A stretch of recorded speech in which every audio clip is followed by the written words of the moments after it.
¿Ya lo tienes? Números 35, del 1 al 8. Dice así. Dice, habló Jehová a Moisés en los campos de Moab, junto al Jordán, frente a Jericó, diciendo, manda a los hijos de Israel que den a los levitas de la posesión de su heredad, ciudades en que habiten. También daréis a los levitas los ejidos de esas ciudades alrededor de ellas. Y tendrán ellos las ciudades para habitar, y los ejidos de ellas serán para sus animales, para sus ganados y para todas sus bestias. Y los ejidos de las ciudades que daréis a los levitas serán 1000 codos alrededor, desde el muro de la ciudad para afuera. Luego mediréis fuera de la ciudad, al lado del oriente 2000 codos, al lado del sur 2000 codos, al lado del occidente 2000 codos, y al lado del norte 2000 codos. Y la ciudad estará en medio. Esto tendrán por los ejidos de las ciudades.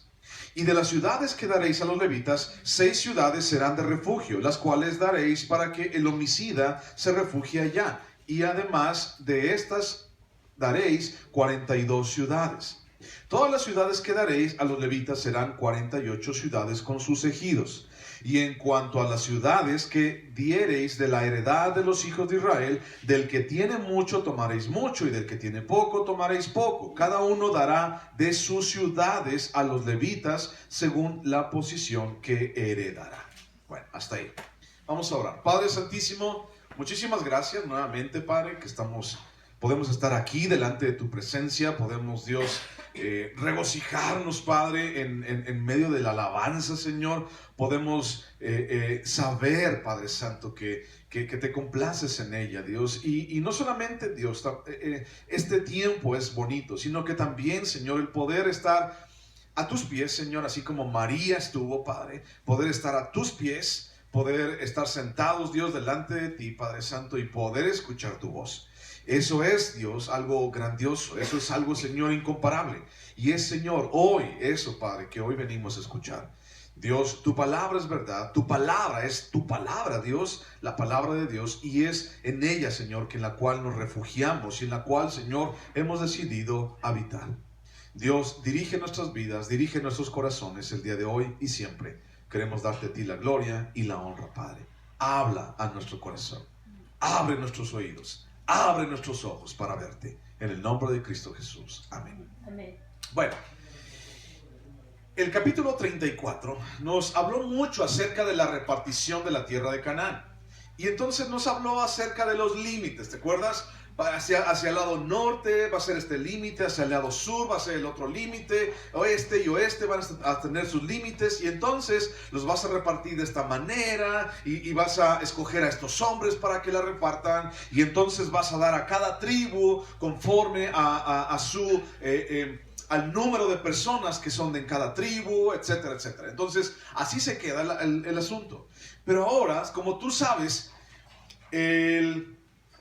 la idea de Dios en cuanto a la herencia para los levitas es que los levitas no podían tener heredad dentro de la tierra prometida, dentro de la tierra de Canaán. Ellos no podían tener heredad alguna, porque a final de cuentas su heredad era Dios mismo. Y entonces vemos que Dios ya le dice a Moisés, mira, ¿sabes qué? Aquí habló Jehová a Moisés en los campos de Moab, junto al río Jordán, frente a Jericó, diciendo, y entonces les dice, vamos a hacer esto, y entonces dice, vamos a repartir la tierra, y entonces también añade, ahora el capítulo 35, la herencia de los levitas. Desde siempre hemos estado viendo, desde el libro de Éxodo, Levítico, Números, lo que estamos estudiando ahorita, vemos cómo Dios es el que dice, bueno, yo soy la herencia de ellos.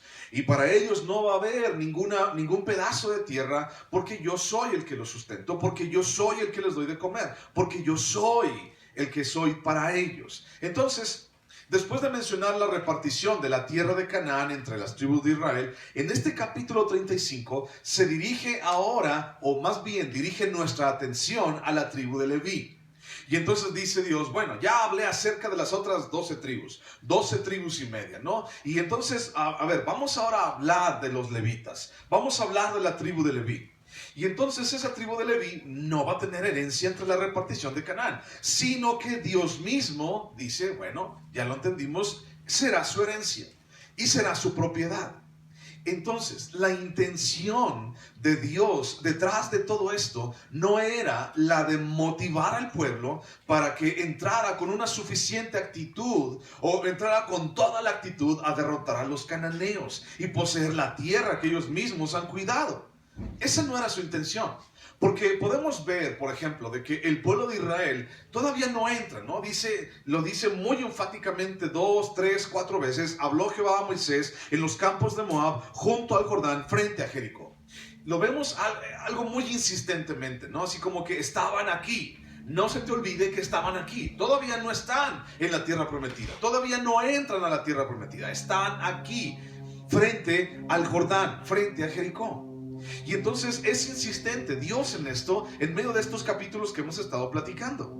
Y entonces Dios habla y dice: te voy a dar la tierra y vas a tomarla por herencia, y entonces estos hombres te van a ayudar a repartir la tierra, Y entonces para mucha gente esto pudiera parecer así como que es un discurso motivacional, ¿no? Así como: órale, israelitas, ustedes pueden tomar la tierra, ustedes pueden. ¿Alguien ha trabajado en Coppel? ¿De veras? ¿Alguien ha trabajado en Coppel o ha sabido de alguien que trabaja en Coppel? Sí. ¿Sí? ¿Quién? ¿Tu primo, tu nieto, tu tío, tu sobrina, tu nieta? Y entonces, no sé si te han contado que en Coppel todas las mañanas llegan y vamos a vender mucho, coppelianos. Y vamos a vender, y vamos a hacer, y vamos a cubrir nuestras metas. Y los motivan, como en muchos otros lugares, ¿no? Por ejemplo, parte de lo que hacen los entrenadores en los equipos de fútbol, por ejemplo, es que motivan a sus jugadores. Y entonces, si el equipo de México está perdiendo 7-0 al medio tiempo, sale el director técnico y sale a motivarlos, ¿no? Y le dice: es que ustedes sí pueden, sí podemos en contra de este 7-0. Sí pueden, sí pueden. Y entonces empieza a motivarlos. Y empieza a decirles: nosotros podemos, y empieza a decirles: ustedes tienen toda la capacidad y ellos no son más que nosotros, y empiezan a hacer esto, ¿no? Entonces parecía ser para muchos, o a los ojos de algunos, que Dios está dando un discurso de motivación en todo el capítulo 34. Así como que esto es lo que yo les voy a dar, y les voy a dar la tierra prometida, y todos repitan conmigo: sí, Señor, sí, tomaremos la tierra. Y entonces ahí están, ¿no?, los israelitas. Pero esto no es un discurso motivacional. Esto que Dios está hablando acerca de: y escojan a estos hombres, y base los límites así y asá y de esta manera, no es de ninguna manera la intención motivar al pueblo para que entre con toda la actitud, ¿no? Tienes que entrar con toda la actitud a Canaán y derrotar a los cananeos, y derrotar a los amorreos, y derrotar a los jebuseos y a todos ellos, y vas a poseer la tierra que ellos mismos han cuidado para ti. Yo te mando, yo te doy, ¿no? Y entonces tal vez en ese entonces los israelitas pudieran haber pensado, ¿no? Sí, lo declaramos, sí, nosotros lo reclamamos, nuestra tierra prometida, sí, todos juntos como hijos de Dios. Sin embargo, esa no es la intención de Dios. Nunca ha sido eso. Nunca lo fue. Sino que la intención de Dios, o lo que Dios busca con este discurso, o que lo que Dios está buscando con este capítulo que acabamos de pasar, que es el capítulo 34, Dios busca, fíjate bien, establecer una convicción firme en el corazón del pueblo de Israel, para que el mismo pueblo de Israel pudiera dar sus propios pasos de fe. ¿Okay? Dios no tiene por ningún motivo motivar al pueblo de Israel. Yo no quiero que te salgas motivado. Yo no quiero que vayas y digas: sí, voy a matar a 3 gigantes el día de hoy. No quiero que vayas de esa manera. Quiero que confíes en mí. Ya lo estábamos platicando la semana pasada. ¿Cómo es que Caleb, de 85 años, pudo haber dicho para Josué: ¿sabes qué? Dame esa tierra, yo la voy a poseer. Y Caleb no estaba diciendo: yo la reclamo, yo la decreto, la declaro para mí, y lo que diga tu boca, eso sea. No, Caleb no está diciendo eso. Porque ya entendimos que un hombre de 85 años, su fuerza ya es poca, su habilidad es poca, su motivación para seguir adelante es poca también. Y bueno, ya cuando tú tengas 85 años me platicas cómo te sientes. Pero Pero sabemos que una persona bajo esa edad es difícil, ¿no? Es difícil salir a pelear, es difícil salir a ganar algo. Y entonces vemos que Caleb dice esto. ¿Sabes qué? Yo tengo la misma fuerza ahorita cuando tengo 85 años que cuando yo tenía 40. Hablando del 40 como la plenitud de la vida de una persona. Estoy en mi plenitud. ¿Y de qué manera hablamos de esa plenitud? Bueno, hablamos de una manera de juventud. Todavía queda algo de juventud, pero también tenemos la suficiente sabiduría para tomar buenas decisiones. No tan tontas y locas y brutas como las tomamos cuando teníamos 15 años. Sí, si no me oyen los de allá. Y entonces, ¿o tú no tomaste decisiones tontas? Sí. ¿Ah, sí? Sí. ¿O nada más fui yo? No, todos. Tomamos decisiones brutas, la verdad. Y entonces, el asunto es que Caleb no estaba hablando por sus propias fuerzas. Caleb no estaba diciendo que él podía porque él tenía mucha fuerza para seguir adelante. Caleb estaba diciendo que él podía conquistar la tierra y la tierra de los gigantes porque Dios estaba con él. Nada más por eso. Entonces dice, Dios me lo prometió y yo voy a dar mis pasos de fe en esa promesa que Dios tiene para mí. Y aquí no se trata de reclamar, ni de decretar, ni de declarar nada, ni de salir sumamente motivados cada domingo para poder ir a hacer y conquistar el mundo. No se trata de eso. Significa convicción firme en el corazón del pueblo para que el mismo pueblo pueda dar sus propios pasos de fe. Entonces lo que Dios busca en ti y en mí también es convencernos, establecer en nuestro corazón una convicción tan grande y tan espléndida y tan firme que tú y yo estemos decididos a dar esos pasos de fe en nuestras vidas. Y para que el día de mañana, cuando venga la tempestad y vengan los desiertos y venga el valle de sombra y de muerte, podamos confiar en que Dios está allí y podamos establecer en nuestro corazón y decirle a nuestras piernas y decirle a nuestros brazos y decirle a nuestra boca inclusive que no se queje y decirle a todo nuestro ser entero que Dios va a contestar, que Dios está allí y que Dios no se ha olvidado de mí. Entonces lo que Dios está tratando de hacer es que el pueblo lleve en su corazón, impregnado en su corazón, que Dios va a cumplir. Ahora, imagínate algo. Antes de esto, imagínate que el pueblo de Israel está allá, después de haber pasado 40 años en el desierto. Y entonces leemos Deuteronomio capítulo 8, donde dice, yo nunca te dejé, yo nunca te desamparé, nunca te moriste de hambre. Te moriste por necio, te moriste de viejito, pero nunca te moriste de hambre, nunca te moriste de calor, nunca te moriste de que te picó en un alacrán y no tenías. No, nunca te moriste de eso, te moriste porque entonces tú empezaste a ser necio. Ahora, imagínate recordando 40 años a través del desierto y después de esos 40 años, tal vez pudiéramos saber o entender que el pueblo de Israel le agarraba la onda y decir, aunque estuvimos en el desierto, Dios está conmigo.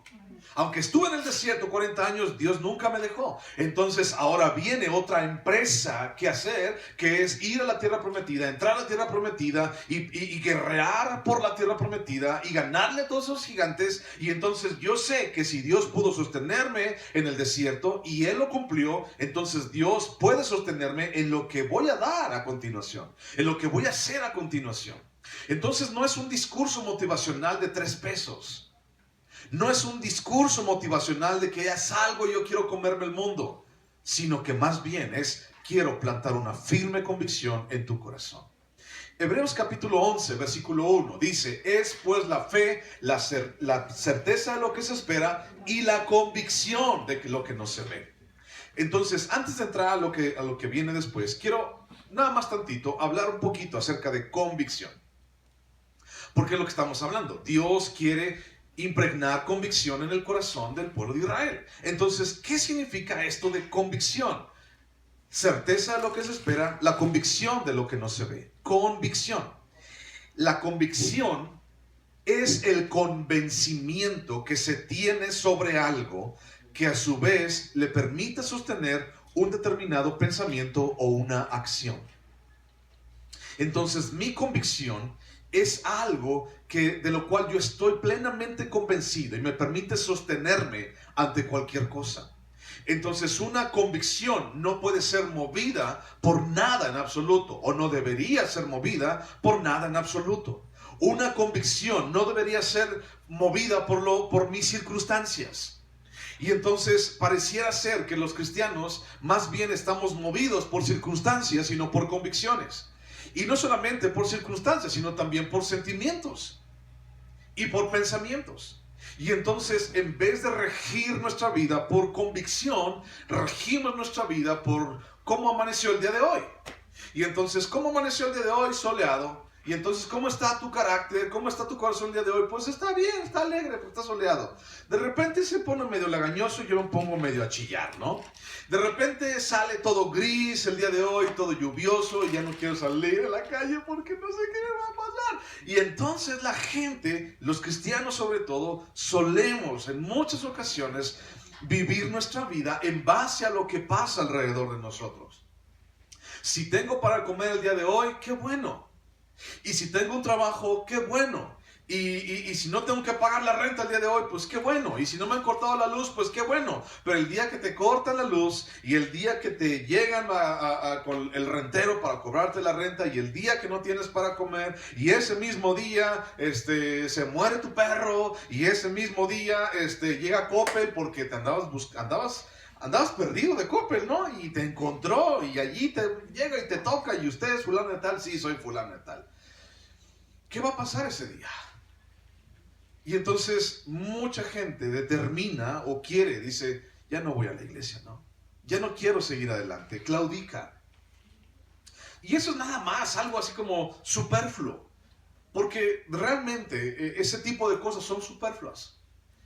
Si hablamos de algo más profundo, te puedo hablar acerca de enfermedades incurables, o te puedo hablar acerca de pérdidas de personas, de gente querida en tu familia. Queremos hablar de algo más profundo. Entonces, si no podemos ni siquiera sobrellevar el hecho de que me corten la luz, me corten el cable y no tenga para ponerle 20 pesos a mi celular de datos para ver el Face y a ver qué es lo que dice José Cruz Vázquez. Entonces, si no soporto eso, ¿cómo vas a soportar lo demás? ¿Cómo piensas tú tener la suficiente convicción para soportar el valle de sombra y de muerte?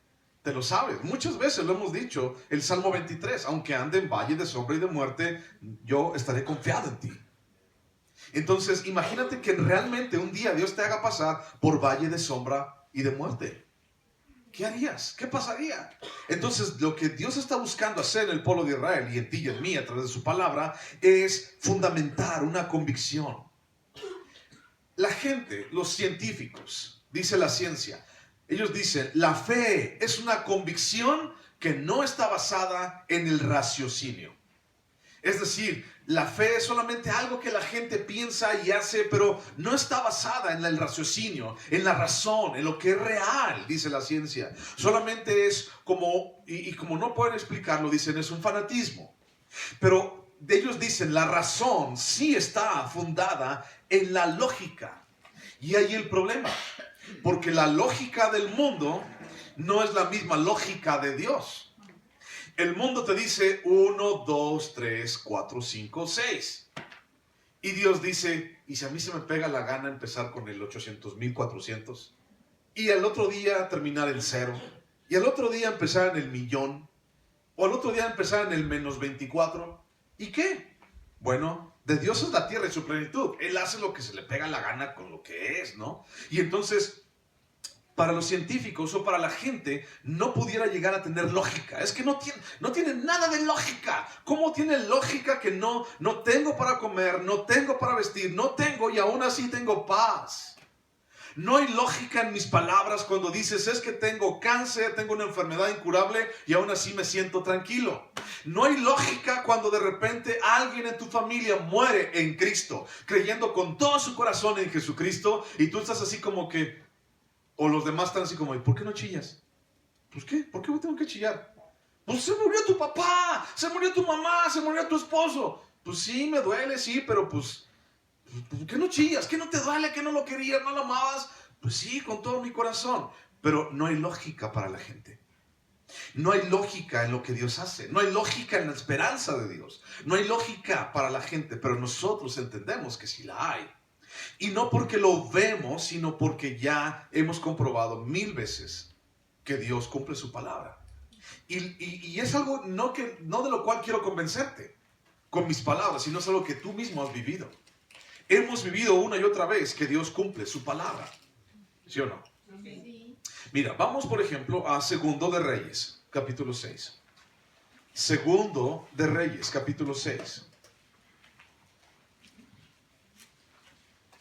Segundo de Reyes, capítulo 6. La lógica de Dios no es la tuya. Y entonces Dios está preparando al pueblo de Israel antes de entrar a la tierra prometida en una lógica totalmente distinta. En una lógica totalmente fuera de este mundo. En una lógica totalmente fuera de nuestros ojos. Segundo de Reyes, capítulo 6. Te voy a leer a partir del versículo 12. Dice así. Entonces uno de los siervos dijo: no, señor mío, sino que el profeta Eliseo está en Israel, el cual declara al rey de Israel las palabras que tú hablas en tu cámara más secreta. Y él dijo: id y mirad dónde está, para que yo envíe a prenderlo. Y le fue dicho: he aquí que él está en Dotán, dice el rey de los sirios. Entonces envió el rey de los sirios allá gente de a caballo y carros y un gran ejército, los cuales vinieron de noche y sitiaron la ciudad. Sitiar significa rodear la ciudad, para que nadie entre ni salga. Y se levantó de mañana y salió el que servía al varón de Dios, es decir, Eliseo. Y he aquí el ejército que tenía sitiada la ciudad con gente de a caballo y carros. O sea, los vio. Entonces su criado le dijo a Eliseo: ay, señor mío, ¿qué haremos? Y Eliseo le dijo: ¿para qué me despiertas tan temprano? No, le dijo: no tengas miedo, porque más son los que están con nosotros que los que están con ellos. Y oró Eliseo y dijo: te ruego, oh Jehová, que abras sus ojos, los ojos del siervo, para que vea. Entonces Jehová abrió los ojos del criado, y el criado miró, y he aquí que el monte estaba lleno de gente de a caballo y de carros de fuego alrededor de Eliseo. Y luego que los sirios descendieron a él, oró Eliseo a Jehová y dijo: te ruego que hieras con ceguera a esta gente. Y los hirió con ceguera conforme a la petición de Eliseo. Puedes seguir leyendo la historia en tu casa, pero aquí nos habla acerca de una lógica totalmente diferente. Una lógica que no está dentro de lo que yo veo. El criado de Eliseo decía: bueno, es que yo no estoy bien, lo único que yo veo son gente que está en nuestra contra, un ejército grande, gente de a caballo, guerreros que vienen a destruirnos. Y Eliseo estaba en otro canal totalmente diferente. Eliseo estaba en un canal espiritual. Eliseo no estaba viviendo en su carne. Eliseo estaba queriendo ver cada día con los ojos espirituales que solamente Dios podía abrirle. Y le dijo: no, o sea, son malos que están de nuestro lado. ¿Cómo es posible? Si nomás somos dos, tú y yo, ¿cómo puedes decir que hay más? Bueno, abre sus ojos y vio. ¿Qué fue lo que vio? Ángeles. Ángeles dispuestos a la batalla. Ángeles dispuestos a matar a todo el ejército de los sirios. Y el ejército de los sirios no era poco. Y entonces, la lógica del ser humano no concuerda nunca con la lógica de Dios. En muchas ocasiones hemos llegado a perderlo todo. Y para nuestra lógica eso causa un gran dolor. Pero la lógica de Dios es: he aquí has perdido todo. Ahora no tienes nada por lo cual chillar ni llorar. Ahora no tienes nada por lo cual salir a pelear. Entonces, ahora ven conmigo, ven a mis pies. Ahora que has perdido todo, entonces puedes venir con todo tu ser, con todo tu corazón y con toda tu atención a mis pies. Y ahora yo te voy a enseñar lo que puedo hacer. Y es necesario que pierdas todo para hacerte entender que no solamente de pan vive el hombre, y que no solamente de lavar la ropa los domingos en la mañana vive el hombre. Entonces, si tú te quejas, entonces igual Dios te quita toda tu ropa para que digas, para que ya no tengas excusa que tienes que lavar. ¿Por qué no viniste el domingo en la mañana? Porque tenía que lavar o harta ropa. ¿Y qué tal que Dios dice, quitarle toda su ropa, no? ¿Qué tal? No sé. Porque al final de cuentas, la lógica del hombre no entra en la lógica de Dios. Y la lógica de Dios no es entendida por los hombres. Tenemos que abrir nuestros ojos espirituales. Y nuestros ojos espirituales solamente pueden ser abiertos si tú ves a través de este cristal que tenemos aquí. De otra manera no vas a poderlo ver. En Romanos capítulo 1, versículo 22, nos habla un poquito más acerca de esto. Romanos 1:22 dice, profesando ser sabios, se hicieron necios. ¿A quién se está refiriendo? Bueno, versículo 21. Habiendo conocido a Dios, no le glorificaron como a Dios ni le dieron gracias, sino que se envanecieron en sus razonamientos y su necio corazón fue entenebrecido. El día de hoy la gente busca más bien estar y caminar en su propia lógica. Caminar en lo que yo quiero, caminar en lo que yo busco, caminar en lo que a mí me importa. Caminar y decidir en base a lo que me conviene el día de hoy. Pero la sabiduría, la lógica y la razón de los hombres siempre se van a fundar en lo que ven. Pero Dios no hace eso. Dios siempre va a fundamentar su lógica y va a fundamentar sus promesas y va a dar conforme a sus planes, no a la lógica de lo que yo veo, sino a lo que no puedo ver. Por eso Hebreos 11:1 se define así: la certeza de lo que se espera y la convicción de lo que no se ve. La certeza de que realmente Dios está hablando verdad y que va a decir y que va a cumplir lo que dice, sus promesas. Y después de 15 años, Dios los tiene allí, frente a la tierra de Canaán, frente al río Jordán, frente a la ciudad de Jericó, la primera ciudad para tomar. Y entonces Dios los tiene allí. Dios cumplió su promesa. El asunto es que como seres humanos somos bien desesperados. Queremos todo ahorita. Todo ahorita. Y entonces no estamos acostumbrados a esperar. Yo soy uno de ellos, desesperado. Con la D grandotota, desesperadote. Y entonces no estamos acostumbrados a esperar. Si tú tienes hambre, pues vas al refri. Y si no quieres trabajar, pues bueno, porque ya se empezó el partido, pues nada más le pones a la Maruchan y ya te tomas una Maruchan con una coca. Y es más, si no quieres ir a la tienda, le mandas al Uber Eats para que venga y te traiga el Didi, te traiga de la tienda a la esquina, te traiga una coca y unas sabritas. Si no quieres ir a caminar. Y entonces la gente estamos tan acostumbrados, o nos hemos estado tan acostumbrados a hacer todo instantáneo. Y entonces Dios nunca va a obrar en base a lo que yo quiero. Y somos bien desesperados, incrédulos. Y no tenemos llenadera, ¿no? Pero Dios siempre va a hacer su voluntad. Entonces, lo que yo creo muchas veces puede ser en lo que yo veo, ¿no? Como Tomás, ¿no? Bueno, hasta que no meta mis dedos en sus orificios de sus manos, creeré que es Él. ¿Y qué le contesta a Jesús? Pues qué bueno que tú pudiste ver, Tomás. Pero hay muchos otros que no van a ver y aún así van a creer. Y ese eres tú y eso soy yo. Bueno, vamos a ver qué dice Números 35, versículo 1 al 5.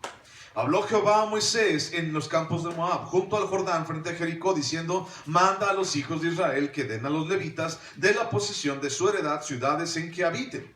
También daréis a los levitas los ejidos de esas ciudades alrededor de ellas. Y tendrán ellos las ciudades para habitar, y los ejidos de ellas serán para sus animales, para sus ganados y para todas sus bestias. Y los ejidos de las ciudades que daréis a los levitas serán 1000 codos alrededor desde el muro de la ciudad hacia afuera. Luego mediréis fuera de la ciudad, al lado del oriente 2000 codos, al lado del sur 2000 codos, al lado del occidente 2000 codos y al lado del norte 2000 codos. Y la ciudad estará en medio. Esto tendrán por los ejidos de las ciudades. Hasta ahí.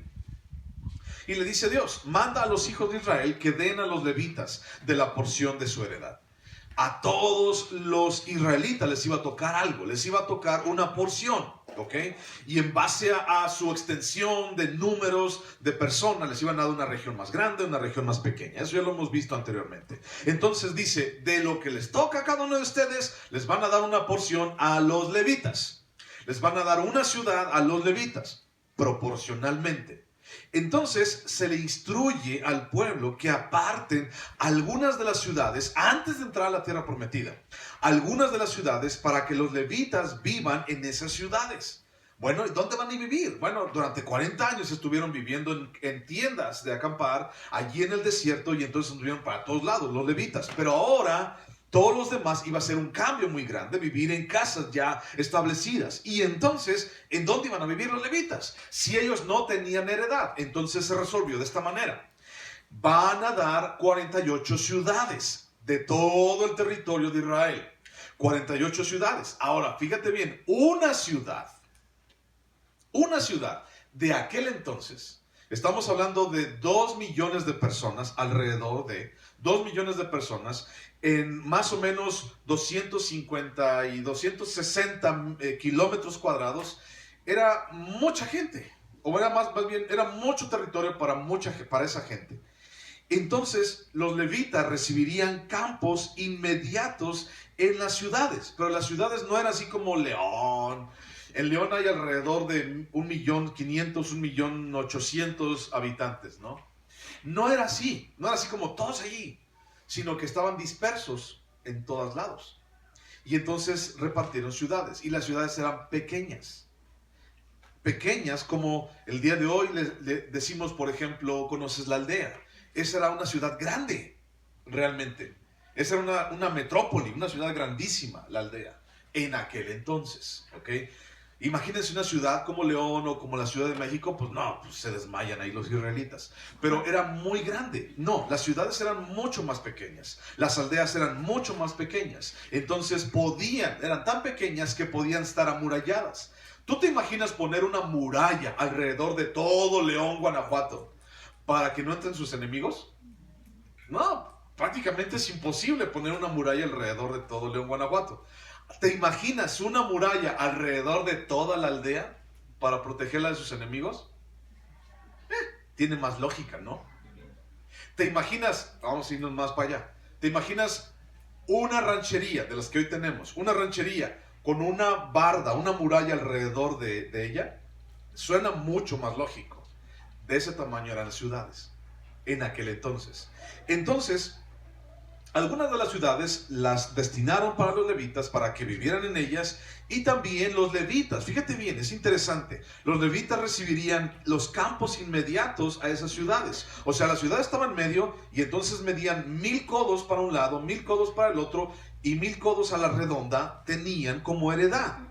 Y esos 1000 codos, el versículo 4 y el versículo 5 parece que se contradicen, porque el 4 dice mediréis 1000 codos y el versículo 5 dice mediréis 2000 codos. Parece que se contradicen, pero no, realmente eran como 3000 codos. Es una sumatoria. Y entonces esos 3000 codos estaban alrededor de la ciudad.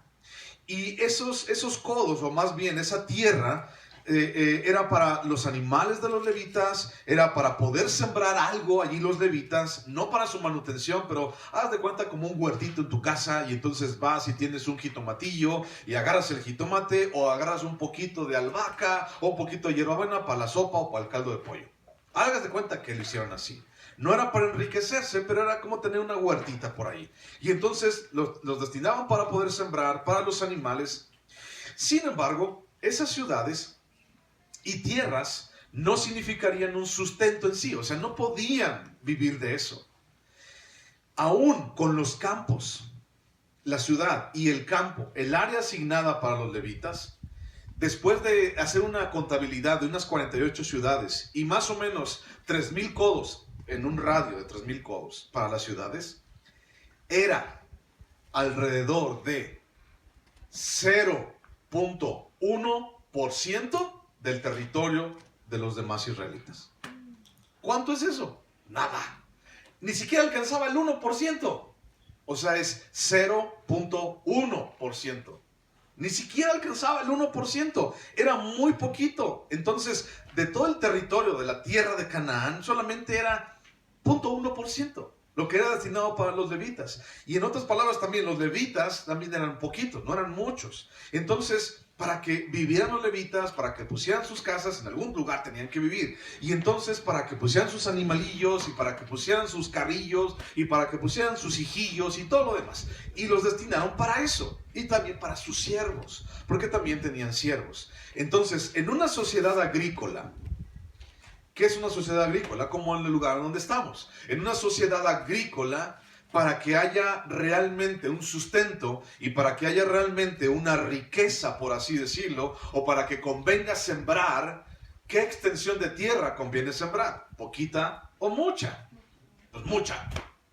Conviene sembrar mucho. Y entonces por eso las tierras que vemos a nuestro alrededor están grandes, grandototas. porque conviene sembrar mucho, porque de cada hectárea salen cierto número de toneladas del producto que se sembró y entonces se puede llegar a vender y se puede llegar a recuperar la inversión y el trabajo y los jornaleros y poder quedar algo para todo el año antes de volver a sembrar. Entonces se tiene que pensar en grande, por eso las extensiones de tierra son grandes. Pero en una sociedad agrícola tener tan poquito no significaba riqueza, no significaba nada de eso. Las tierras eran importantes o son importantes para el sustento y los levitas no tenían suficiente tierra para hacerse ricos o para vivir de esas tierras. Tenían tierras para vivir, pero no tierras para vivir de ellas. ¿Sí me expliqué? Sí. O sea, podían vivir allí, pero no podían enriquecerse o vivir de ellas, ¿no? Entonces, si no podían vivir de ese 0.1% de las tierras, ¿qué tenían que hacer?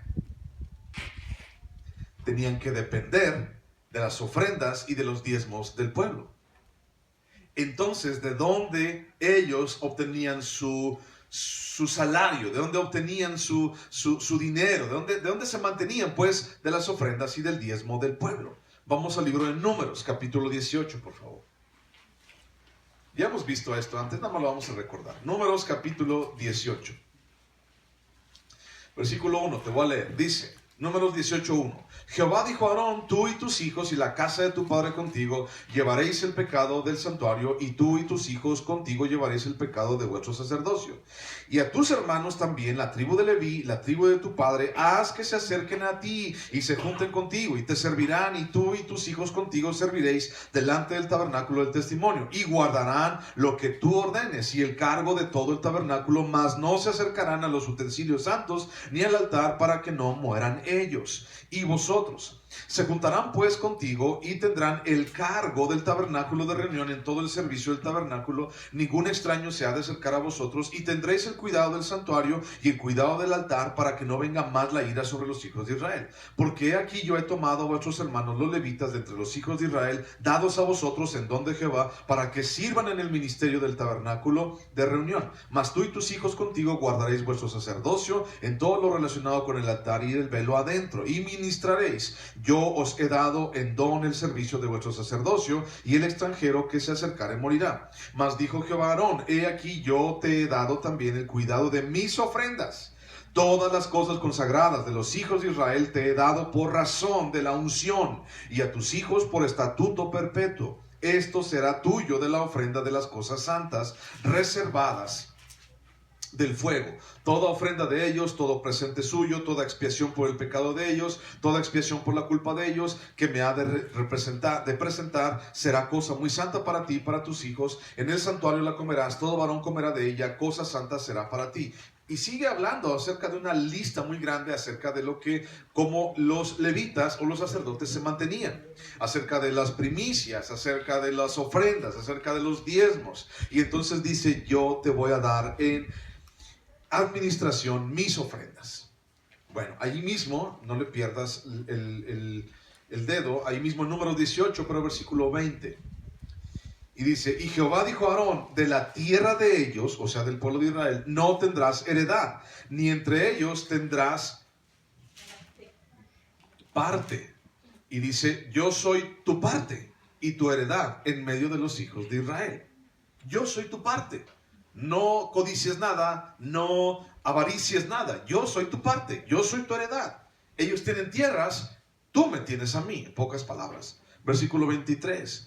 Mas los levitas harán el servicio del tabernáculo de reunión, y ellos llevarán su iniquidad, estatuto perpetuo para vuestros descendientes, y no poseerán heredad entre los hijos de Israel, porque a los levitas he dado por heredad los diezmos de los hijos de Israel, que ofrecerán a Jehová en ofrenda, por lo cual les he dicho, entre los hijos de Israel no poseerán heredad. Eso era lo que Dios había preparado para los sacerdotes y para los levitas. No van a tener tierras. Y ahora vemos en Números que Dios destina ciudades para los levitas. Y esas ciudades tenían, vamos a poner 3,000 codos alrededor de las ciudades. No era mucho. Los sacerdotes y los levitas no tenían heredad entre el pueblo, excepto esas ciudades. 0.1%, 48 ciudades en todo el territorio. ¿Sabes a cuánto equivale un codo? ¿Alguna vez se han preguntado? ¿Te acuerdas más o menos a cuánto equivale un codo? Un codo es de aquí a aquí. ¿Cuánto crees que sea? ¿1 metro? 50 centímetros. Y yo que soy de manos pequeñas, como 47. Entonces imagínate, no me lleves a que te mida codos, porque pues no.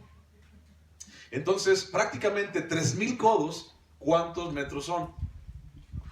Si un codo son 50 centímetros, y entonces 3000 codos era lo que estaba alrededor de las ciudades, ¿cuánto en realidad era la ciudad y las tierras alrededor de las ciudades para los levitas? ¿Cuántos? Extensión. 1500 metros. 1 kilómetro. Alcanzo a ver el kilómetro allá, mira. No es mucho un kilómetro. No es mucho para sembrar, para tener sus criados, para que sus criados tengan donde sembrar un poquito de sus huertas, para que, imagínate, repartido entre todos los levitas, era muy poco.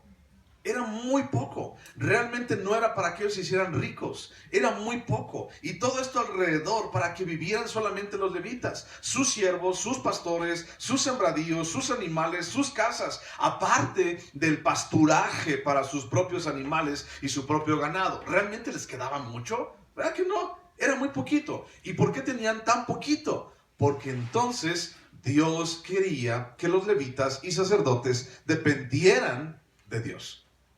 Yo quiero que tú dependas de mí. Nuevamente, lógica. La lógica del mundo dice que si yo tengo, entonces pues soy feliz, ¿no? Si yo tengo para comer, si yo tengo todo lo que quiero, busco o deseo, entonces soy feliz. Y si no tengo lo que quiero, busco o deseo, entonces estoy en un grado de insatisfacción o de infelicidad. Y entonces la lógica de Dios dice, si tú eres un infeliz, si tú eres un inconforme, si tú te falta sustento, si tú eres un incapaz, entonces eso es lo que yo quiero. Esos son realmente los requisitos para reclutar. Porque entonces no dependes de nada. Y dijera alguien por allí, ya no tienes nada que perder.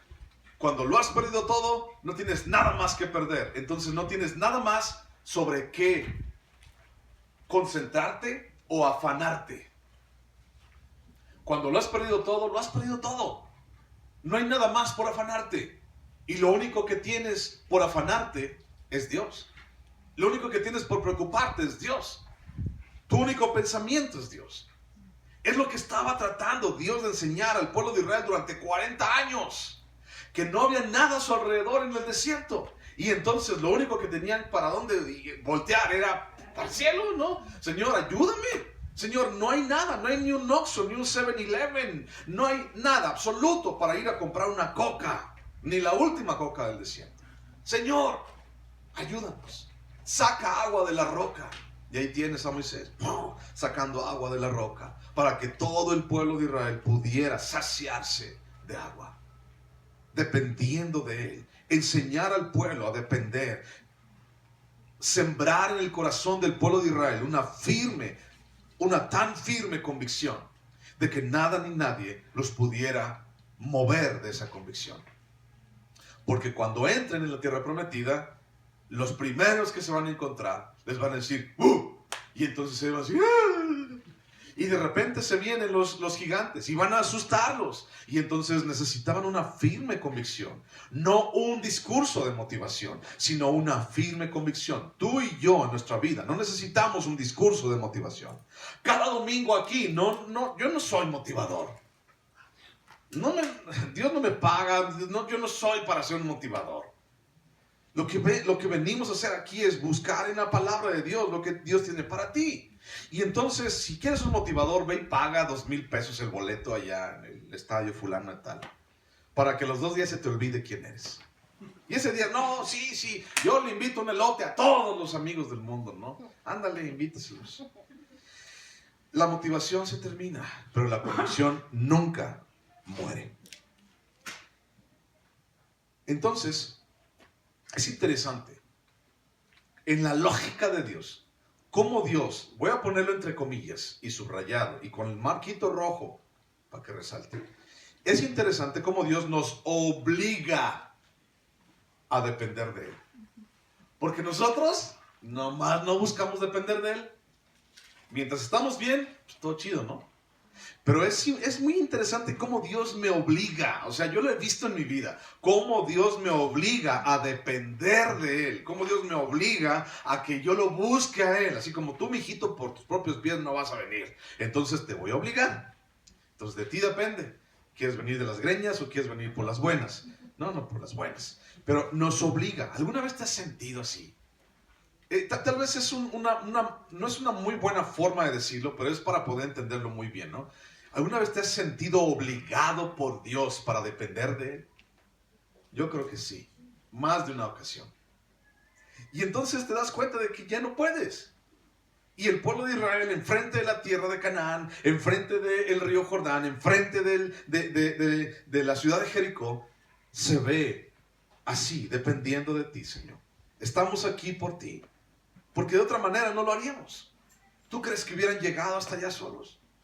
Salmo capítulo 73, versículo 26, hablando de nuestra dependencia a Dios. Salmo 73, 26. Salmo 73, 26. Dice: mi carne y mi corazón desfallecen, mas la roca de mi corazón y mi porción es, ¿qué? Dios. Mi porción es mi salario que todavía no me pagan, el cheque que todavía no puedo cobrar, mis amigos que no me hablan. No, dice, mi porción es Dios. Y dice, cada domingo mi porción es Dios. Cada que lo necesito, mi porción es Dios. No, dice, mi porción es Dios para siempre. Porque entonces en mi dependencia yo veo que mis habilidades o lo que yo puedo hacer, pues no, la verdad no alcanza, ¿no?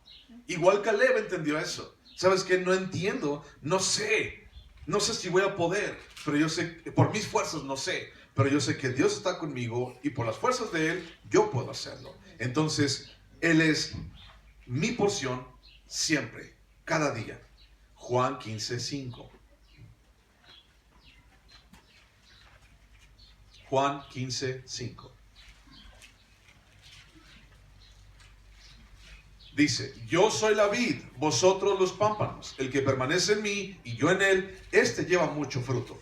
Porque separados de mí, nada podéis hacer. ¿De qué está hablando allí? Está hablando de dependencia a Dios. Está hablando de dependencia a Dios. Entonces, la función espiritual, fíjate bien, esto nos da una plataforma para lo que te voy a decir a continuación. La función espiritual de los levitas era tan importante que las otras tribus debían darles un lugar para vivir entre ellas, entre las tribus, y sostenerlos a los levitas, para que estos a su vez pudieran dedicarse a su trabajo en el Señor. ¿Y cuál era su trabajo en el Señor? ¿Cuál era el trabajo de los levitas en el Señor? Acercar al pueblo al Padre. Acercar al pueblo. Servir en el tabernáculo para que la gente se acerque. Entre otras cosas, lo que hacían los levitas era enseñar al pueblo la ley de Dios, para que se mantenga el pueblo de Dios como un pueblo santo.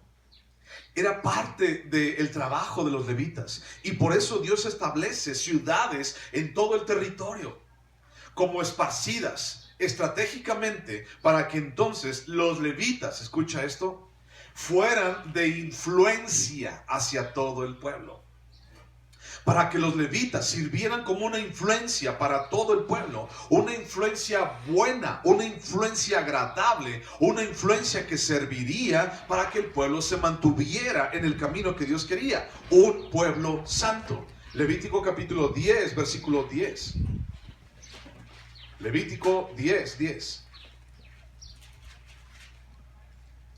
Y dice, hablando de Aarón, de los sacerdotes y de los levitas, dice, tú y tus hijos contigo no beberéis vino ni sidra cuando entréis en el tabernáculo de reunión, para que no muráis. Estatuto perpetuo será para vuestras generaciones, para poder discernir entre lo santo y lo profano, y entre lo inmundo y lo limpio, y para enseñar a los hijos de Israel todos los estatutos que Jehová les ha dicho por medio de Moisés. ¿Qué es lo que hacía el pueblo de los levitas? ¿Qué es lo que hacían los sacerdotes? Enseñar al pueblo la ley de Dios. Ahora busca Deuteronomio capítulo 33. Deuteronomio capítulo 33, versículo 9. 33, 9.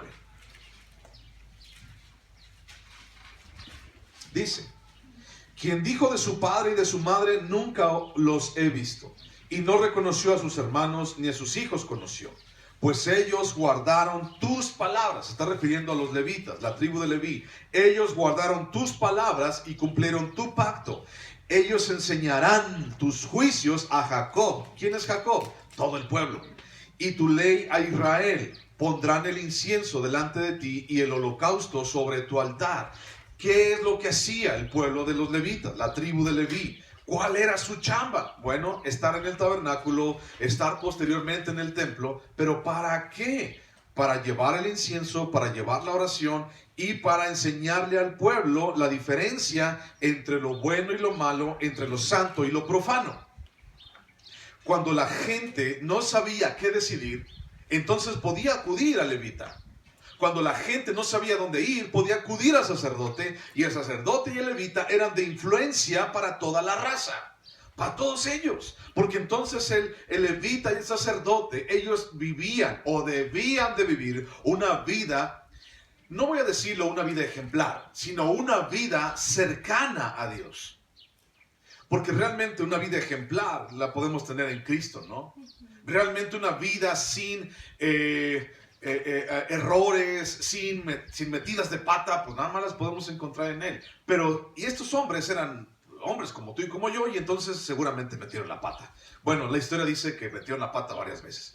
El asunto es de que Dios no quería gente perfecta, sino gente dependiendo de Él. Es algo muy diferente, ¿ok? Si Dios hubiera querido gente perfecta, nos hubiera hecho perfectos. Pero Dios no quiere gente perfecta. Dios quiere gente capaz de depender de Él, con una decisión de depender de Él. No vas a decir, yo sí soy perfecto. No vas a decir eso. Dios busca gente dependiente.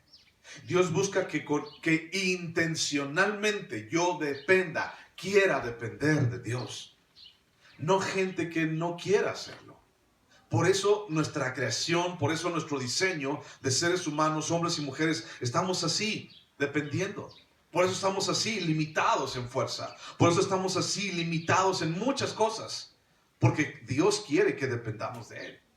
Y escogió a los levitas y los sacerdotes para hacer influencia en medio de esa misma dependencia para el pueblo. Y los demás podían acercarse a los levitas y sacerdotes y entonces decirle, ¿tú cómo le haces? Y entonces el levita decía, bueno, pues yo le hago de esta manera, ¿no?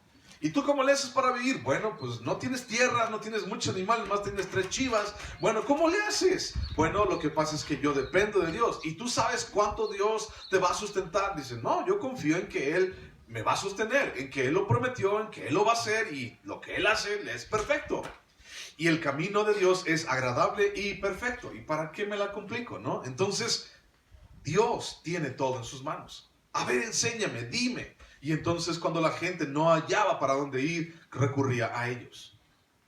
El asunto es de que tanto levitas como sacerdotes, piénsalo por un momento. Ya en algún momento tocamos el asunto del año del jubileo. ¿Te acuerdas? El año del jubileo. ¿Alguien se acuerda del año del jubileo? El año del jubileo era un año cada 50 años en donde todas las deudas se perdonaban, en donde todas las tierras que se compraban se regresaban a la familia original. ¿Te acuerdas de eso, más o menos? Ahora, la pregunta, a ver si te acuerdas de aquel entonces. ¿Cuántas veces al entrar en la tierra prometida se celebró el año del jubileo? Regresar a cada quien sus tierras y perdonar las deudas y todo eso. ¿Cuántas veces escrito allí hay una evidencia de que se haya hecho el año del jubileo? ¿Cuántas? No existen. ¿Por qué? ¿Por qué crees que no existan? Porque a final de cuentas los levitas, piénsalo por un momento, a ver, vamos a pensar mal tantito. Por un momento los levitas y sacerdotes dijeron, pues bueno, no tengo tierra, ¿no? Y entonces los demás sí veo que sacan harta cosecha y hartos camiones de trigo y hartos camiones de viñas y todos los demás. Y yo nomás tengo 3 tristes chivas. Entonces, ¿qué puedo hacer? Y algo que hacían, ¿no? Llegaron a hacer, es comprar las tierras a terceros con un prestanombre. Y entonces yo, levita, no podía tener tierra alguna, pero sí podía comprárselo a fulano de tal y decirle, esa es mi tierra y me la vas a trabajar y échale todo para acá. En el contrato no está mi nombre, pero sí está el tuyo. Pero la tierra es mía. ¿Estás de acuerdo? Si no, así te va a ir. No, sí, estoy de acuerdo, padrecito. Perdón, levita. ¿Qué pasó? Perdón. Como que los albañiles dejaron aquí muy resbaloso. Me resbalé. Entonces, sí, lo que usted quiera, patrón. Y entonces los levitas y los sacerdotes, no digo que todos, no hay una comprobación, no hay pruebas al respecto, pero ¿por qué alguien no ejecutaría el día del año del jubileo? ¿Por qué? Pues porque no le convenía. Y entonces tal vez codiciaban lo que otros tenían. Tal vez su avaricia les llevaba a hacer trinquetes por aquí y por acá, aprovechándose de sus propios hermanos. Cuando los levitas y sacerdotes eran los primeros que debían de estar proclamando el año del jubileo. Hermanos, se acerca el siguiente año, el año del jubileo. Todos sus tierras van a regresar a sus dueños originales. Ellos no, son los primeros que no les convenía. Tenían un papel central en mantener la santidad del pueblo, los levitas. Santidad del pueblo y santidad de la tierra donde vivían. Y el esparcimiento de los levitas por todos lados, en todo el territorio, facilitaba esta función. Ser un papel central en mantener la santidad del pueblo y de la tierra. No era así como que, los levitas están allá en la capital, están en Jerusalén. Y están bien lejos. No, los levitas tenían así como oficinas en todos lados, ¿no? Para que tú les digas lo que tienen que hacer y de vez en vez pueden venir y pueden trabajar en el tabernáculo. Pero tú, levita, tú, sacerdote, tienen la facultad, tienen la obligación de enseñar a mi pueblo la palabra de Dios. Para que mi pueblo no se corrompa, para que mi pueblo no se desvíe, para que mi pueblo no se vaya allá por las carnitas por otro lado. Pregunta, ¿crees que lo hicieron? Bueno, la historia, ¿qué nos dice? ¿Que lo habrán hecho o que no lo habrán hecho? Bueno, la historia dice, pues que no lo hicieron. Tal vez por allí 1, 2, 3, sí, yo no digo que no. Pero la historia, el general, el grueso de la historia, dice que Israel se olvidó de Dios. ¿Y quién tenía la responsabilidad de que el pueblo de Israel no se olvidara de Dios? Los levitas y los sacerdotes. Bueno, versículos 6 al 8, los últimos. Y de las ciudades que daréis a los levitas, 6 ciudades serán de refugio, las cuales daréis para que el homicida se refugie allá. Y además de estas, daréis 42 ciudades. Todas las ciudades que daréis a los levitas serán 48 ciudades con sus ejidos. Y en cuanto a las ciudades que diereis de la heredad de los hijos de Israel, del que tiene mucho tomaréis mucho, y del que tiene poco tomaréis poco. Cada uno dará de sus ciudades a los levitas según la posesión que heredará. Dice, versículo 6, el número total de las ciudades fueron 48 ciudades. En total, en toda la región, toda la tierra de Canaán, 48 ciudades. Poquitas, de las cuales 6 de esas ciudades eran llamadas ciudades de refugio. Vamos a ver esto más a fondo en los siguientes domingos, ¿ok? Cuando hablemos acerca de este rollo. Pero 6 de esas ciudades eran llamadas ciudades de refugio. Y en esas ciudades de refugio iban los homicidas, asesinos, los que habían matado a alguien. Las tribus con más herencia, o sea, con más territorio, debían apartar más ciudades. Pero a final de cuentas, la predicación de la palabra, la oración y la alabanza no quedaban limitadas a un solo lugar, o sea, Jerusalén. O sea, podían hacerlo los demás, podían servir en Jerusalén los levitas y sacerdotes, pero la alabanza, la predicación de la palabra y la oración podían estar en todo el territorio. Y eso es lo que Dios buscaba, que eso se difundiera en todo el territorio. Pero una pregunta, y tal vez te está sonando esa pregunta: ¿por qué el homicida tenía que irse a vivir con los levitas? ¿Y por qué los levitas tenían que agarrar en su ciudad y tomar en su ciudad, allí donde vivían? ¿Por qué tenían que agarrar a los homicidas? Agárrense, agárrense.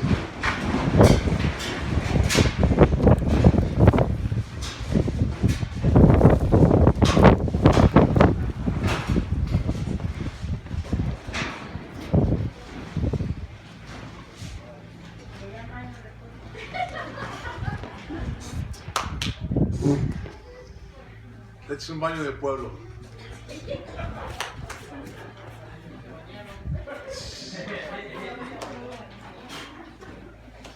Ahora sí, ya échame el aceite. Todo empanizado. Ay, ay, ay. Entonces, ¿por qué un homicida tenía que estar en la ciudad de un levita?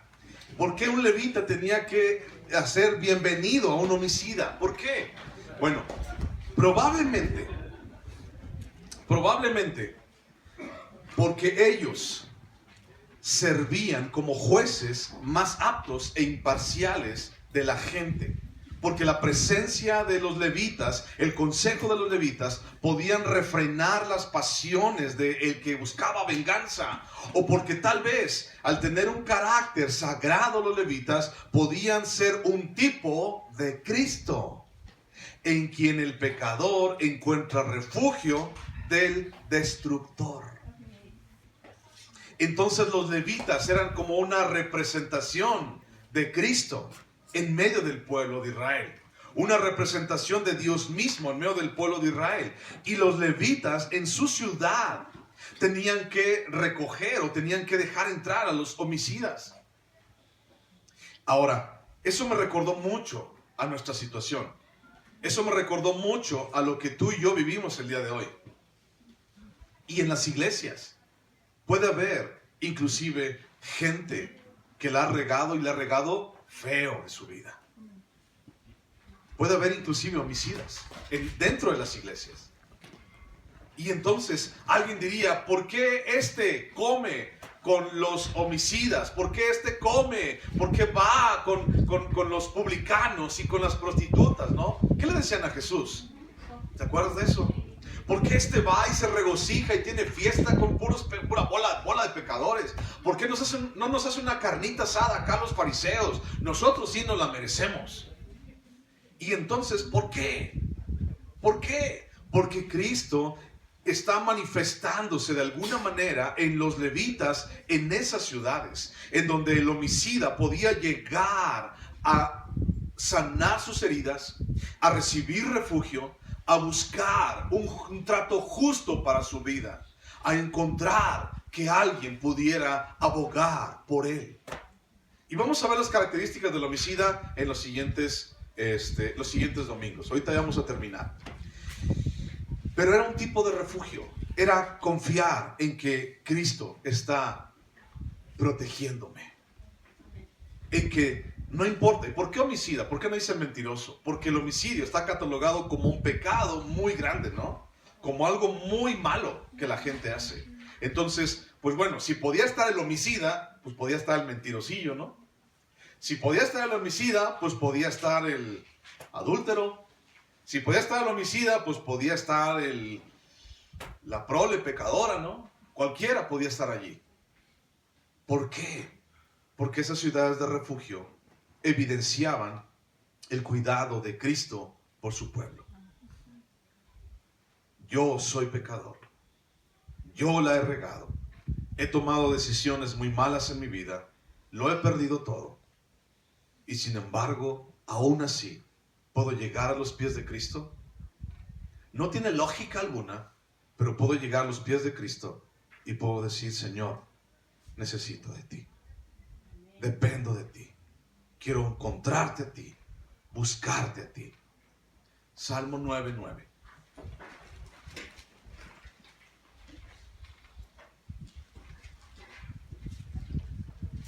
Salmo 9:9.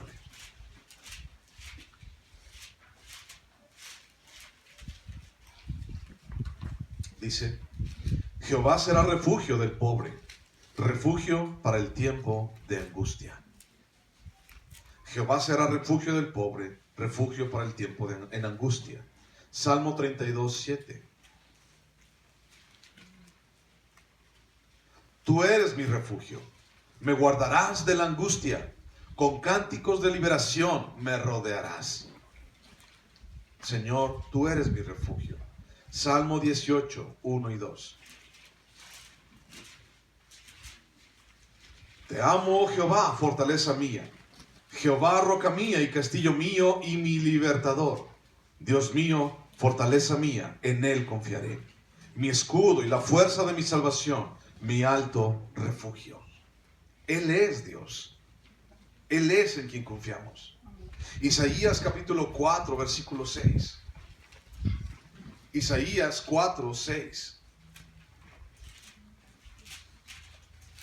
Isaías 4, 6 dice: y habrá un abrigo para la sombra, contra el calor del día, para refugio y escondedero contra el turbión y contra el aguacero. ¿Quién crees que es ese refugio del cual habla Isaías? Se llama Jesucristo. Y entonces ahora tú y yo no tenemos una ciudad para ir allá, una ciudad de refugio, aun cuando sabemos lo que hemos hecho. No tenemos una ciudad de refugio, pero tenemos a Cristo. Él es mi refugio. Amén. Último versículo, Hebreos 6. Hebreos 6.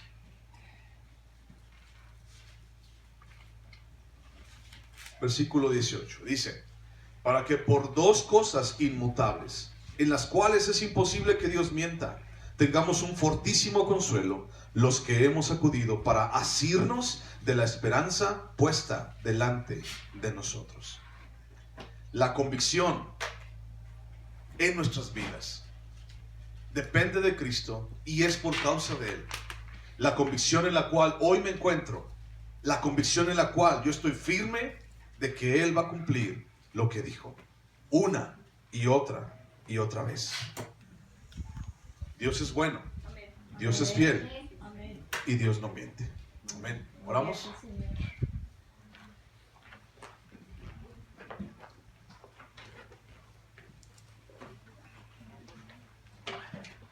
Señor Jesús, una vez más, Señor, estando aquí delante de tu presencia, estando aquí, Señor, delante de ti, nos acercamos con un corazón, Señor, dispuesto, con un corazón dependiente de ti, buscándote a ti, Jesús, confiando en ti, Jesús.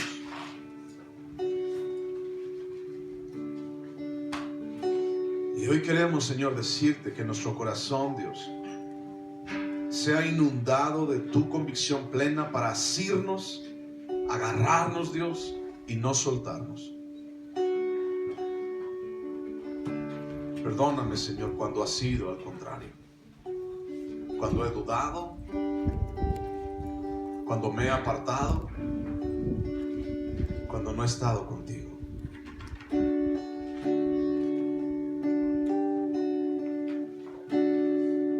Al estar frente a ti, ya no importa más que hay en mi derredor.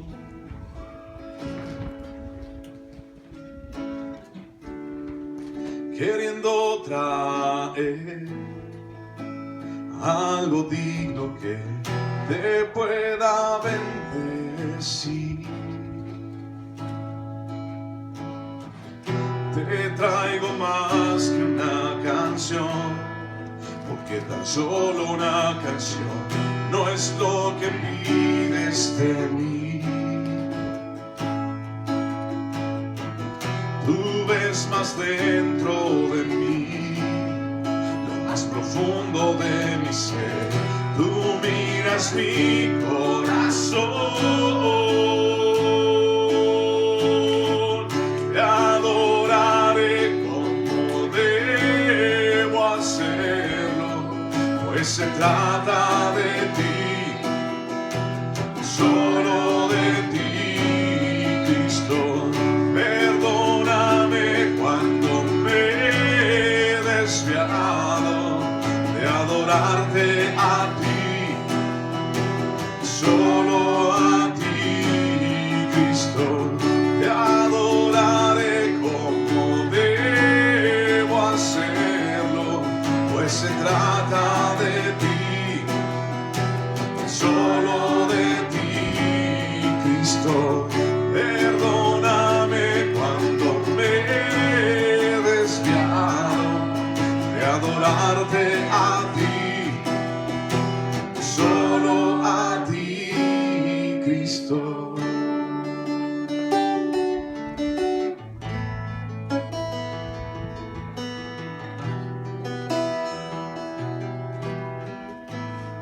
Gracias, Señor, por este día.